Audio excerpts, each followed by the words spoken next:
Nevada got its first growth spurt thanks to the largest silver deposit ever discovered, anywhere. Two Irish miners, Peter O'Reilly and Patrick McLaughlin, were prospecting on the slopes of Mount Davidson when they came upon traces of gold and silver. So they know they've hit something very important. Who comes out of the sagebrush? Henry Page Comstock. And he claims that that's his land.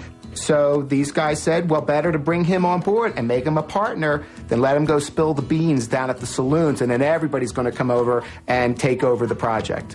Well, the Comstock lode put Nevada on the map, quite literally. It was producing so much wealth. By 1861, the federal government adopted Nevada as a territory, and only 3 years later, in 1864, Nevada became a state. During its prime production years, from 1861 to 1878, the Comstock lode yielded over $400 million in silver and gold, the equivalent of $5 billion today. Thousands of prospectors poured into Nevada. Mining camps became centers of fabulous wealth. One young man who came seeking his fortune was an obscure writer from Missouri. Before it became known as Mark Twain, the very famous American author and humorist, Sam Clemens came to Nevada in 1862, and he was acting editor of the Virginia City Territorial Enterprise for a short period of time and got into a little tiff with the other competing newspaper's editor, and turned out their words became very heated, and a duel was proposed. However, it was a new felony to participate in a duel, and under the threat of arrest, Mark Twain fled the Comstock for good. Nevada's mining towns were notorious for their drinking, gambling, and prostitution. Many Americans were scandalized by such sinful behavior, and in 1910, the state legislature finally banned gaming. Even though Nevada had outlawed gambling, the fact was that people were still gambling all the time and everywhere, but the state was cut out of the revenue because they couldn't tax it. And they said, we are going to legalize gambling, and it can become part of the economy of the state. This created a major sensation in the United States, to the point where Congress actually convened to determine whether or not they could revoke the statehood of Nevada. Efforts to punish Nevada for its wicked ways never got very far, and the gaming industry grew in popularity. In 1941, most of the action was in Reno, but very soon, Las Vegas would become the new hotspot with the construction of a place called El Rancho Vegas. It was the first casino resort with gambling, lodging, and entertainment all under one roof.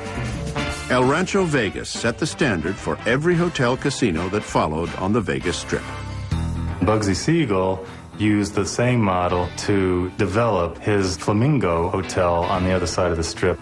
Bugsy Siegel showed the mobsters all throughout the country that they could come to Nevada, discontinue being criminals, and become legitimate businessmen as soon as they crossed the state line. Jake Friedman built the Sands in 1952.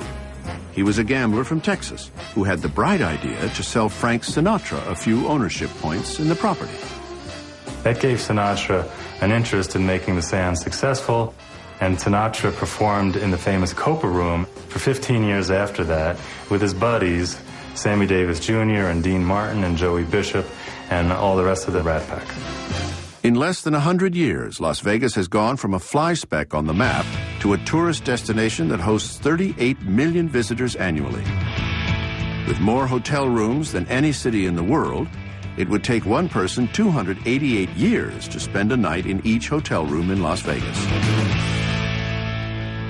But there's one place in Nevada that you can't visit, because officially it doesn't exist. It's called Area 51. Area 51 is a super secret, highly classified air base about 60 miles north of Las Vegas. Rumor has it that the Air Force conducts secret experiments in large tunnels deeply buried below the surface.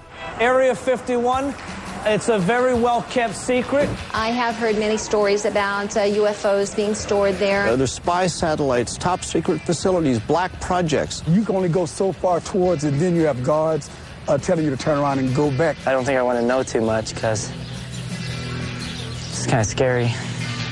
Strange aerial sightings are commonly reported in the area. UFO believers claim that the nearby town of Rachel, Nevada, is one of the most alien-visited sites in the country. In 1996, state officials acknowledged the peculiarities. Route 375, which runs near Area 51, was designated the extraterrestrial highway, proving that Nevada has a little something for everybody.